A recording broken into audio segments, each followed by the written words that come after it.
대한민국에 가장 영향력 있고 또 인기가 있는 한 인터넷 강사가 있습니다.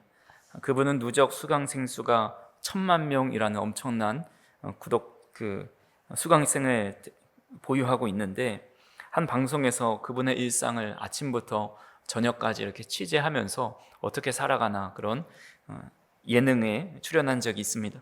그래서 그 일상을 쭉 찍는데 새벽 5시 반에 알람을 맞춰서 기상을 합니다. 그리고 일어나자마자 거실에 나와서 TV를 켜고 뉴스를 봅니다. 그러면서 소파에 앉아서 이 태블릿 PC를 펼쳐놓고 있는데, 그 모습을 보면서 아침부터 일어나서 소파에서 이렇게 앉아가지고 뉴스 볼 거면 나 같으면 좀 더 자겠다 이런 생각을 하는데, 태블릿 PC를 보는 장면을 카메라가 비추니까 무엇을 하고 있는가 하니 수학 문제를 푸는 겁니다.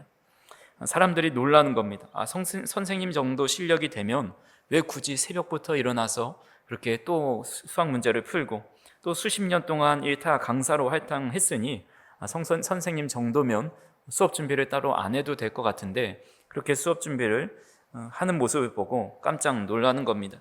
그러자 그분이 매년 수능의 흐름도 바뀌고 학생들에게 더 쉽게 더 좋은 가르침을 주기 위해서 계속 배우고 공부해야 된다고 대답하는 것을 보면서 사람들이 다 감탄을 합니다. 역시 일타 강사는 다르다. 이미 알고 있는 것도 계속해서 매일마다 수학 문제를 푸는 모습에 감탄을 합니다. 공자가 이런 말을 했습니다. 좀 어려운 말인데, 자활, 삼인행필, 유화사원, 택기선자 이종지, 기불선자 이계지라는 말을 했습니다. 무슨 의미인지 아십니까? 저도 몰라서 인터넷에 봤는데, 세 사람이 길을 가면 그 중에 반드시 나의 스승이 있다라는 말입니다. 이 말은 다 한 번쯤은 들어보셨을 겁니다. 참 우리가 한국에 태어난 것이 얼마나 감사한지 모릅니다. 또 세종대왕이 한글을 만들어 주셔서 이렇게 쉬운 말을 중국 사람들은 어려운 한자를 통해서 이렇게 배우게 되니 우린 참 감사하다라는 생각이 들었습니다. 세 사람이 길을 가면 그 중에 반드시 나의 스승이 있다. 늘 겸손하게 배우려고 배움의 자세를 살아가는 사람은 무엇이든지 누구에게서나 다 배울 수 있다라는 겁니다. 하지만 어느 정도 사람이 지식이 쌓이고 그 분야에서 오래 종사하다 보면 배움의 자세를 잃어버립니다. 누군가 어떤 의견을 제시해도 그렇게 하면 안 된다고 말하면서 그 의견을 수용하지 않습니다. 그러다 보니까 늘 그 고인물에 갇히게 됩니다. 하지만 늘 열린 자세, 배우려는 자세를 가진 사람은 자신의 한계를 뛰어넘고 다른 사람이 가지고 있는 지식과 지혜까지도 함께 습득하면서 더 성장하는 모습을 보게 됩니다. 오늘 우리가 살펴볼 믿음의 인물인 아볼로가 그런 사람이었습니다. 성경은 아볼로를 어떻게 소개하는지 오늘 본문 24절에 이렇게 말씀합니다. 알렉산드리아에서 난 아볼로라 하는 유대인이 에베소에 이르니 이 사람은 언변이 좋고 성경에 능통한 자라라고 소개합니다. 아볼로를 알렉산드리아에서 난 유대인이다라고 말을 합니다. 지도를 하나 보시면 이집트의 북부 지중해 연안에 위치해 있는 도시가 바로 알렉산드리아입니다. 우리가 잘 알고 있는 알렉산더가 자신의 그 공적과 헬라 문화의 우수성을 기념하기 위해서 BC 300년에 건축한 신도시였습니다. 보시다시피 해상과 육로가 모두 열려 있어서 사람들이 오가기에 좋고 또 헬라 문화를 꽃피운 도시였기 때문에 상인들은 물론이고 지식인들이 많이 이곳에 모여들었습니다. 그 명성은 로마 시대까지 이르러서 이 알렉산드리아는 고대 지중해 지역에서 아테네 못지않는 문화와 학문의 중심지가 되었습니다. 그러다 보니까 이 박물관이나 도서관, 문화활동들이 아주 활발하게 일어났고 자연스럽게 지식인이라 불리는 유대인들도 이곳에 거주하게 됩니다. 그래서 히브리어로 된 이 구약 성경을 헬라어로 번역한 것을 이제 70인역이라고 부르는데요. 이 70명의 학자들이 모여서 히브리어 구약 성경을 헬라어로 잘 이해하기 쉽게 번역을 해놓은 겁니다. 그 작업을 BC 1세기경에 했는데 바로 이곳에서 진행했다라고 이제 역사적인 기록이 있습니다. 특히 이집트는 7대의 불가사의로 불리는 피라미드를 또 건축했기 때문에 이 수학과 기하학 또 헬레니즘이 아주 번성했습니다. 그래서 당시의 학문적인 중심이었던 곳이기 때문에 알렉산드리아 출신이다 라고 부르면 그 사람은 학문이 아주 뛰어난 사람, 아주 엘리트 또 아주 깊은 학문을 배운 사람으로 여겨졌습니다. 그러니까 성경이 아볼로를 소개하면서 그냥 유대인인 아볼로 이렇게 소개하지 않고 알렉산드리아에서 난 아볼로라고 소개한 것이 바로 그의 출신을 잘 알려주기 위해서 당시 학문에 그런 아주 큰 영향을 받고 자라난 사람이라는 것을 이제 보여주기 위해서 이렇게 알렉산드리아라는 지역에서 태어난 사람이다라고 이야기합니다. 근데 성경은 더 부연 설명하기를 이 사람은 언변이 좋고 성경에 능통한 자다라고 이야기합니다. 여기서 언변이 좋다는 것은 단순히 말을 잘한다는 뜻이 아닙니다. 본문에 사용된 언변이 좋다라는 말은 헬라어로 보면 설득력이 아주 뛰어나고 논리적인 달변가라는 의미가 있습니다. 그러니까 아볼로라는 이름 자체가 이 파괴자, 침략자, 웅변가라는 뜻이 있습니다. 그러니까 그의 이름대로 뛰어난 언변으로 사람들의 마음속을 파고들어서 마음을 돌려놓는 설득하는 그런 정도의 달변가였다고 볼 수가 있습니다. 이뿐만 아니라 아볼로는 성경에 능통한 학자라고 이야기합니다. 일반적으로 학문을 깊이 연구한 그런 분들을 보면 아는 것만큼 말을 잘하지 못하는 분들이 많이 있습니다. 사도 바울도 편지를 많이 썼지만 그 편지 쓴 것보다는 말이 좀 부족하다라는 소리를 듣기도 합니다. 그래서 고린도후서 10장 10절에 보면 그들의 말이 그의 편지들은 무게가 있고 힘이 있으나 그가 몸으로 대할 때는 약하고 그 말도 시원하지 않다 하니라고 고린도 교회 성도들이 바울의 언변에 대해서 그렇게 뛰어나지 않다라고 평가하고 있습니다. 그래서 어떤 분들은 이 바울이 설교할 때 청년 유두고가 3층에서 떨어져 죽게 되었는데 바울이 얼마나 설교를 못하면 청년이 졸다가 떨어졌겠냐라고 농담삼아 이야기하지만 오랜 시간 밤늦게까지 이제 설교를 전하느라 그런 것이지 또 그렇게 바울이 설교를 또 말이 그렇게 어눌하지 않다 그렇게 주장하는 사람도 많이 있습니다. 어쨌든 말과 지식에 능통하기가 쉽지가 않은데 아볼로는 말도 잘하고 이 학문적으로도 아주 깊이 있게 배운 사람이다라는 겁니다. 그렇게 유능했던 사람이 예수님을 믿게 된 겁니다. 오늘 본문 25절에 보니까 그가 일찍이 주의 도를 배워 열심으로 예수에 관한 것을 자세히 말하며 가르치나 요한의 세례만 알 따름이라라고 말씀합니다. 일찍이 주의 도를 배웠다라고 하는데 이것이 단순히 하나님의 말씀을 배웠다라는 정도의 뜻이 아닙니다. 주의 도는 여호와의 길을 의미합니다. 그러니까 여호와의 길을 걸어가는 사람이 바로 메시아인데 그 메시아의 오실 길을 이미 배웠다라고 말씀하고 있는 겁니다. 그래서 신약 인물 중에 주의 도를 배웠다라고 말하는 사람이 바로 아볼로가 유일합니다. 아볼로는 에베소에 가서 자신이 배운 주님의 도, 그리스도에 관한 것을 열심히 가르쳤습니다. 근데 문제가 하나 있었는데 아볼로는 요한의 세례만 알 따름이다라고 성경은 말씀합니다.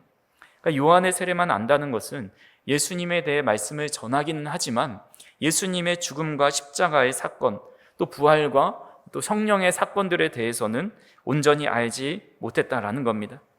이렇게 아볼로가 불완전한 복음을 회당에서 전하는 것을 브리스길라와 아굴라가 듣게 됩니다. 브리스길라와 아굴라 부부는 고린도에서 바울을 만났고 또 그곳에서 복음을 전하다가 에베소로 이사를 왔습니다. 그때 아볼로를 만나게 된 겁니다. 26절 같이 한번 읽어보겠습니다. 그가 회당에서 담대히 말하기 시작하거늘 브리스길라와 아굴라가 듣고 데려다가 하나님의 도를 더 정확하게 풀어 이르더라. 브리스길라와 아굴라는 바울로부터 복음의 훈련을 잘 받은 사람입니다. 성령의 능력도 체험했습니다. 근데 아볼로가 뛰어난 언변으로 복음을 전하는데 무엇인가 좀 아쉽고 부족해 보이는 겁니다. 자신들이 바울에게 배운 것과는 조금 다른 겁니다. 그것은 바로 예수님의 십자가의 부활, 또 성령의 사역이었던 겁니다. 그래서 아볼로가 강연을 다 마치자 브리스길라와 아굴라가 그를 데려다가 하나님의 도를 더 정확하게 풀어 알려줍니다. 여기서 풀어 이른다라는 말은 헬라어로 친절하고 자세히 설명한다, 설득한다 그런 의미가 있습니다. 그러니까 이것을 별일 아닌 것으로 우리는 생각하지만 사실 아볼로가 이 두 부부의 말을 그대로 받아들이고 그 설명을 잘 이해하고 설득당한 것은 정말 놀라운 겸손의 모습입니다. 당시 브리스길라와 아굴라는 천막을 만드는 기술자였습니다. 이리저리 지역을 이사하면서 천막을 만들어 판매하는 사람이죠. 직종으로 치면 생산직 기술자입니다. 반면에 아볼로는 알렉산드리아에서 고차원적인 학문을 배웠습니다. 언변도 뛰어납니다. 지금으로 치면 아주 뛰어난 교수와 같습니다. 누가 누구의 가르침을 받아야 합니까? 일반적으로 아굴라가 브리스길라와 아굴라를 가르쳐야, 아볼로가 브리스길라와 아굴라를 가르쳐야 했습니다. 하지만 아볼로는 이 두 부부의 충고와 가르침을 그대로 받아들입니다. 일반적으로 나보다 힘이 세고 능력도 좋고 많은 것을 가진 사람 앞에서 고개를 숙이는 것을 겸손이라 하지 않습니다. 겸손은 상대방이 나보다 약하고 좀 부족해 보이고 또 온전하지 않아 보이고 또 나의 가치관과 생각과 좀 달라 보여도 나의 생각과 나의 감정, 나의 주장을 앞세우기보다 그의 소리에 귀를 기울여 주는 것이 바로 겸손의 모습입니다. 주님께서는 마태복음 11장 29절에서 30절에 이렇게 말씀합니다. 같이 한번 읽어보겠습니다. 나는 마음이 온유하고 겸손하니 나의 멍에를 메고 내게 배우라. 그리하면 너희 마음이 쉼을 얻으리니 이는 내 멍에는 쉽고 내 짐은 가벼움이라 하시니라. 아멘. 예수님은 하나님이시고 누구보다 권위가 있으신 분이십니다. 하지만 주님은 나는 마음이 온유하고 겸손하다라고 말씀합니다. 주님의 온유함과 겸손함 때문에 이 땅에 육신의 몸을 입고 오셨고 상종할 수 없는 우리와 차원이 다른 우리와 함께 대화를 나누시고 가르침을 주십니다. 주님은 온유함과 겸손함 때문에 우리 가운데 찾아오신 그 모습대로 우리도 주님의 온유와 겸손을 가지고 살아가기를 원하셨습니다. 그렇게 겸손은 우리 신앙생활의 출발점이라고 할 수가 있습니다. 겸손하지 않으면 주님의 멍에를 질 수 없습니다. 주님의 가르침을 받아들일 수도 없습니다. 자기가 알고 있는 것, 또 경험하고 있는 것이 전부라 생각하면서 주님의 가르침을 배우려 하지 않습니다. 그런 겸손이 없어서 결국 끝이 안 좋게 마무리되는 그런 사람들이 너무나도 많이 있습니다. 대표적으로 우리가 잘 알고 있는 사울 왕, 지난 주일에도 말씀드렸지만 기름 부음 받았을 때는 겸손하였지만 결국 나중에는 하나님 말씀에 불순종해서 그의 왕권이 다윗에게 넘어가게 되었습니다. 또한 다윗의 뒤를 이은 솔로몬도 마찬가지죠. 솔로몬이 처음 왕이 되었을 때에 겸손하게 하나님 앞에 1000번 제사를 드립니다. 하나님은 그 겸손한 마음을 기쁘게 여기셔서 내가 내게 무엇을 줄까 말씀하셨을 때 솔로몬은 종은 작은 아이라 출입할 줄을 알지 못합니다. 내가 이 백성들을 어떻게 재판할 수 있겠습니까? 나에게 듣는 마음을 주시옵소서. 그래서 백성을 재판하여 선악을 잘 분별할 수 있게 도와달라고 겸손하게 하나님의 말씀을 청종하며 살아가기를 구했습니다. 하지만 이후에 여러 이방 여자들과 혼인하면서 그들을 위해 산당을 지어줬고 결국 그들의 신을 섬기는 모습을 보게 됩니다. 기드온도 마찬가지입니다.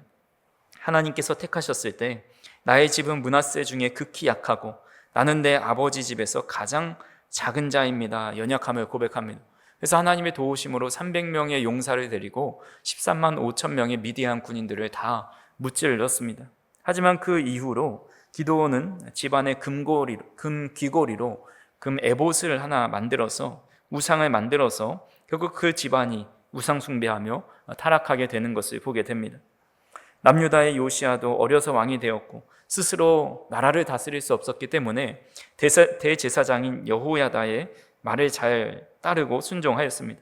그때까지만 해도 하나님 보시기에 정직히 행하였다라고 기록합니다. 하지만 여호야다가 죽은 뒤에 누구의 말도 듣지 않습니다. 여호야다의 아들인 스가랴가 찾아와서 책망하지만 결국 스가랴를 돌로 쳐서 죽입니다. 이 사건으로 인해서 요아스는 결국 아람 군대에 크게 패배했고 신하들에게 반역을 당해 비참하게 죽임을 당합니다. 한 설교학 교수님이 이런 이야기를 했습니다. 목회자가 타락하기 시작할 때가 언제인가 보면 하나님의 말씀과 씨름하지 않고 또 하나님의 음성을 듣지 않고 자신의 경험과 또 자신의 생각대로 목회하려고 할 때 그때 목회자가 타락하게 된다라는 이야기를 합니다. 10년, 20년, 30년 목회하면 아는 것이 얼마나 많고 또 설교도 얼마나 많이 했겠습니까? 그래서 자신의 경험으로 이미 알고 있는 것을 가지고 하나님의 은혜를 구하지 않으면 그때부터 복음이 아니라 이 세상적인 일에 또 보이는 것에 더 많이 신경 쓰게 된다라는 겁니다. 이는 목회자들에게만 해당되는 것이 아닙니다. 그리스도인으로 매일 하나님의 음성을 듣지 않고 매일 하나님의 말씀에 순종하지 않으면 아무리 겸손했던 사람도 교만해져서 하나님의 뜻에 순종하지 않고 또 자신의 경험과 지식으로 신앙생활을 하게 됩니다. 그렇게 저와 우리 성도님들이 이런 아볼로의 겸손한 마음, 또 듣는 마음을 가질 수 있기를 간절히 소망합니다. 아무리 신앙생활을 오래 했고 많은 것을 배웠다 할지라도, 이미 수십 번 듣고 읽어본 말씀이다 할지라도 우리가 늘 하나님 앞에 주여 말씀하옵소서, 내가 듣겠나이다, 경청하며 순종하며 살아가는 저 우리 성도님들이 되었으면 좋겠습니다. 두 번째로 살펴볼 것은, 아볼로는 하나님의 도를 배운 뒤에 이제 아가야로 건너가는데 27절과 28절의 말씀을 같이 한번 읽어보겠습니다. 아볼로가 아가야로 건너가고자 하므로 형제들이 그를 격려하며 제자들에게 편지를 써 영접하라 하였더니, 그가 감에 은혜로 말미암아 믿은 자들에게 많은 유익을 주니 이는 성경으로서 예수는 그리스도라고 증언하여 공중 앞에서 힘있게 유대인의 말을 이김이러라. 아가야는 고린도, 또 갱그레아, 또 아테네를 포함하는 그런 큰 지역을 통틀어 의미합니다. 이 아가야의 중심 도시가 바로 고린도였는데, 그 아볼로가 고린도로 이제 가게 된 겁니다. 근데 앞에서 말씀드렸듯이 고린도에 누가 있었습니까? 바로 브리스길라와 아굴라가 머물면서 바울을 만났던 곳입니다. 그래서 이 둘은 고린도 교회 성도들에게 아볼로를 잘 영접해 주어라 라는 취지의 편지, 일종의 추천서를 써서 보냅니다. 아볼로는 전에도 열정적으로 예수에 대해서 말하였지만 이제 새로운 완전한 복음을 배웠기 때문에 더 열심히 그곳에서 복음을 전하였습니다. 그가 얼마나 열심히 고린도 교회에 복음을 전하고 말씀을 가르쳤는지 사도 바울도 그의 공을 인정합니다. 고린도전서 3장 6절에 보면, 나는 심었고 아볼로는 물을 주었으되 오직 하나님께서 자라나게 하셨나니 라고 말씀합니다. 사도 바울이 1년 6개월 동안 고린도 교회를 개척했습니다. 이것이 씨를 뿌린 것입니다. 그리고 나서 이후에 아볼로가 와서 목회하면서 말씀을 가르치며 이것을 물을 주었다라고 비교합니다. 식물을 키울 때 물을 주는 것이 얼마나 중요한지 모릅니다. 너무 자주 주어도 안 되고 너무 안 주어도 안 됩니다. 너무 많은 양의 물을 주어도 안 되고 너무 적은 양의 물을 주어도 안 됩니다. 이것을 못 맞춰서 많은 식물이 오늘도 죽어나가고 있습니다. 그래서 이런 물 조절하는 것이 얼마나 중요한지 모르는데, 물론 하나님께서 자라나게 하시지만 물 주는 것이 중요하지 않다라는 의미는 아닙니다. 아볼로는 고린도 교회의 상태와 상황을 보면서 가장 적절한 말씀의 물을 주었고, 또 사랑의 물을 주었고, 겸손과 섬김의 물을 주었습니다. 그러다 보니까 아볼로를 따르는 사람들이 많이 생겨납니다. 심지어 예수님과 그 양대 산맥의 두 사도인 베드로와 바울과 같은 위치로 놓기도 합니다. 그래서 고린도전서 1장 12절에 보면, 내가 이것을 말하거니와 너희가 각각 이르되 나는 바울에게, 나는 아볼로에게, 나는 게바에게, 나는 그리스도에게 속한 자라 한다는 것이니 라고 말을 합니다. 물론 사람들의 이기적인 마음 때문에 네 가지의 분파로 갈라지긴 했지만 이 아볼로가 한 파를 차지할 정도로 고린도 교회에 아주 큰 영향을 미쳤던 사람이다라는 겁니다. 그 정도로 최선을 다해 아는 것대로 말씀을 그대로 전하고 또 실천했다라는 겁니다. 교육 철학자인 존 듀이라는 분이 교육에 대해서 이렇게 정의했습니다. 교육은 삶을 위한 준비가 아닌 삶 그 자체이다. 배움이 일상의 경험과 분리될 수 없다. 배움은 교실을 넘어 삶의 태도이자 관계의 방식으로 확장되고 있고, 이는 곧 인간의 내면과 외면, 정체성과 이미지를 조형하는 미학적 실천이라 할 수 있다라는 말을 했습니다. 그러니까 배움의 목적에 대해 아주 잘 설명을 해주는 거죠. 배움의 목적은 단순히 머리에만 머물게 하는 것이 아니고, 또 자기 만족에 머무는 것이 아니고, 지식을 넘어서 삶을 변화시키는 그것이 바로 배움이다라고 이야기합니다. 요즘에는 그런 말씀들을 어르신들이 잘 안 하지만, 제가 어렸을 때만 해도 어른들이 이런 말씀을 하실 때가 있었습니다. 집에서 뭘 배웠길래 이렇게 하는 거냐라는 의미의 말을 하십니다. 이런 말들을 많이 하시다 보니까 드라마에서도 종종 이런 대사가 등장합니다. 불우하게 자란 주인공이 악한 역할로 나오는 어떤 계모나 어떤 어른들에게 바른 소리를 하고 그러면 이제 그분들이 핏대를 세우면서 도대체 집에서 뭘 배웠길래, 부모가 뭘 가르쳤길래 이렇게 어른에게 따박따박 말대답하냐라는 식으로 이런 대화를 보게 됩니다. 그래서 여기서 배움이라는 단어가 단순히 아는 것에 그치지 않고 배움을 통해 행동으로 나타난다는 의미가 다 담겨 있는 겁니다. 즉 배움은 행하기 위해서, 실천하기 위해서, 또 적용하기 위해서 하는 것이라 해도 과언이 아닙니다. 이것이 우리의 신앙에도 적용됩니다. 하나님의 말씀을 배우는 목적은 단순히 성경의 지식을 늘리고 또 교리적인 지식을 습득하는 데 있지 않습니다. 하나님의 말씀을 배우는 것이 곧 삶에서 실천해야 하고 또 행동으로 드러나야 되는 이론이 되는 것입니다. 성경이 아는 것에만 머물면 삶은 변하지가 않습니다. 하지만 그 말씀을 붙들고 살아낼 때에 우리의 언행과 관계 속에서 말씀의 힘이 나타나고 우리의 삶이 복음을 증거하는 삶이 되게 됩니다. 디모데전서 4장 15절에서 16절 같이 한번 읽어보겠습니다. 이 모든 일에 전심전력하여 너희 성숙함을 모든 사람에게 나타나게 하라. 내가 내 자신과 가르침을 살펴 이 일을 계속하라. 이것을 행함으로 내 자신과 내게 듣는 자를 구원하리라 라고 말씀합니다. 사도 바울이 디모데에게 가르쳤던 복음과 진리를 디모데에게 또한 가르치고 행함으로 전심으로 전력하라 라고 권면하는데 이것이 바로 성숙함이다 라고 말을 합니다.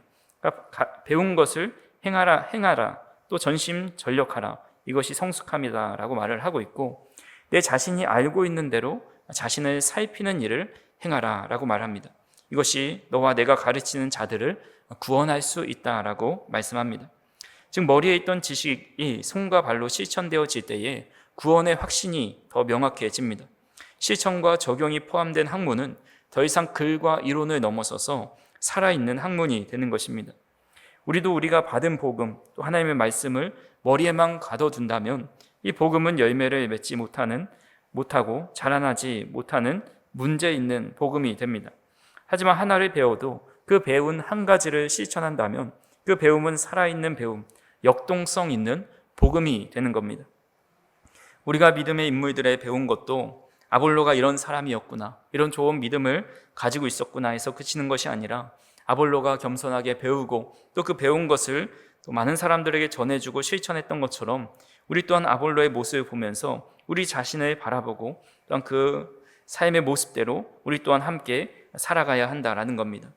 아볼로가 아는 것을 그대로 전하고 복음의 물을 주었던 것처럼 우리도 주변에 복음을 전하고 사랑의 물을 주고 섬김의 물을 주고 복음 전파의 물을 계속해서 주면서 실천해야 한다라는 겁니다. 그렇게 간절히 바라기는 저 우리 성도님들이 배운 것을 마음속에 간직하는 것을 넘어서서 단 하나라도 오늘 가셔서 또 남은 일주일 동안 꼭 우리의 삶의 자리에서 삶으로 실천할 수 있기를 간절히 소망합니다. 그래서 배움은 결국 실천을 통해서 완성되고 실천을 통해 다른 이들에게 그것이 전해진다라는 사실을 꼭 기억할 수 있기를 간절히 소망합니다. 마지막으로 아볼로는 믿을 만한 동역자임을 보여줍니다.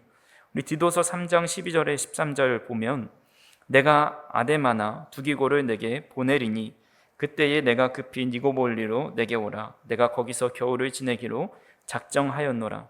율법교사 세나 및 아볼로를 급히 먼저 보내어 그들로 부족함이 없게 하고 라고 말씀합니다. 사도 바울은 디도에게 급히 내가 있는 니고볼리로 오라 이렇게 편지합니다. 그리고 율법교사 세나와 아볼로를 급히 먼저 보내서 부족함을 얻게 하겠다라고 이야기합니다. 당시 사도 바울이 디도를 그레데 섬에 남겨놓고 그에게 몇 가지 사명을 주었습니다. 그 지역 교회에 여러 문제가 있었는데 대표적으로 지도자들의 타락과 또 교사들의 헛된 말이었습니다.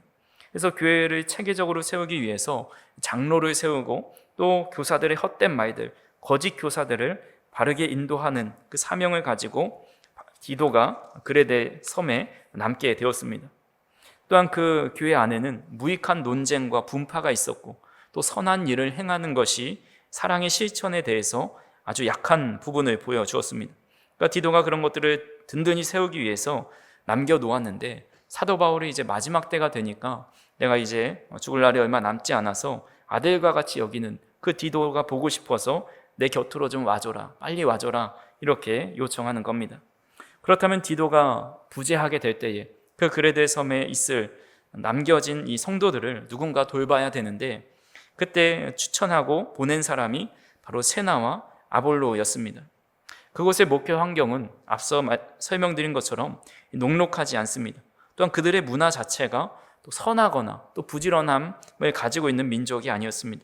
디도서 1장 12절과 13절에 보시면, 그레데인 중에 어떤 선지자가 말하되 그레데인들은 항상 거짓말쟁이며 악한 짐승이며 배만 위하는 게으름뱅이라 하니 이 증언이 참되도다. 그러므로 내가 그들을 엄히 꾸짖으라.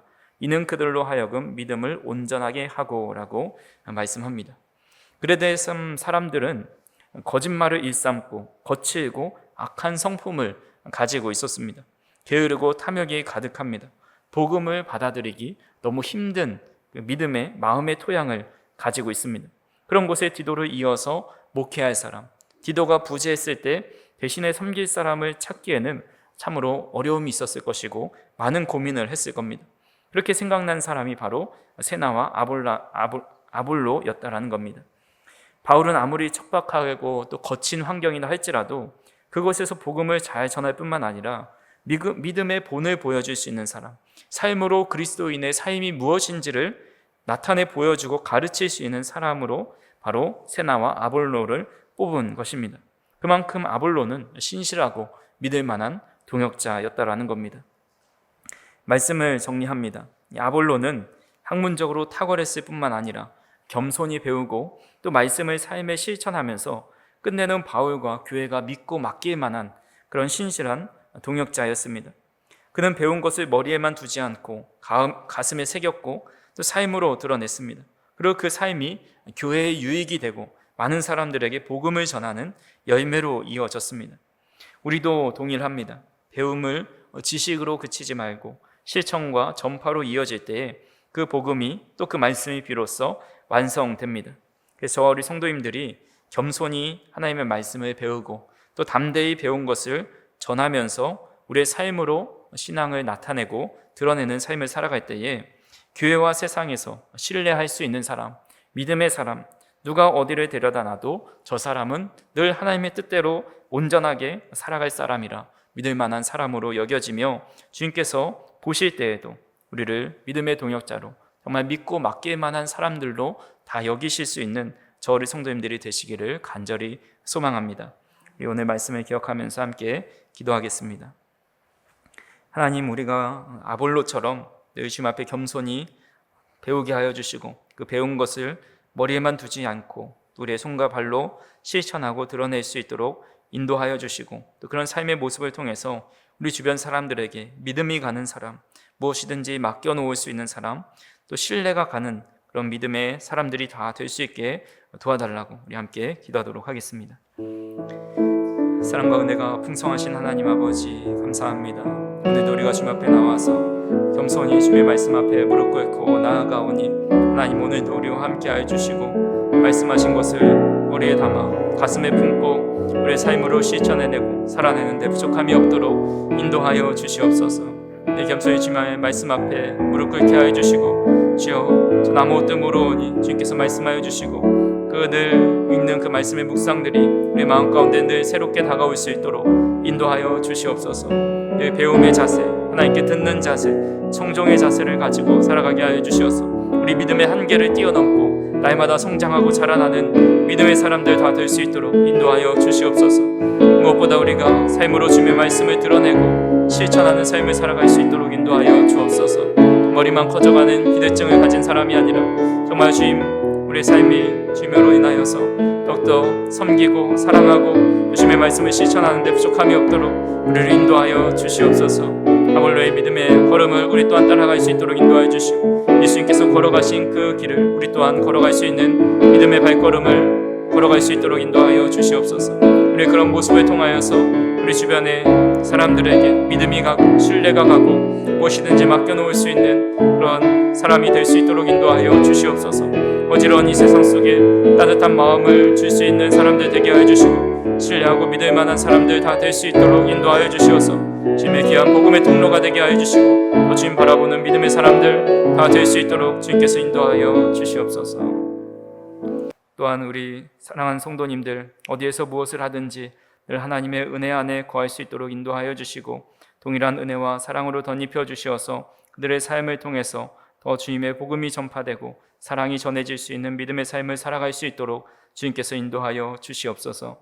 감사를 드리며 예수님의 이름으로 기도하옵나이다. 아멘.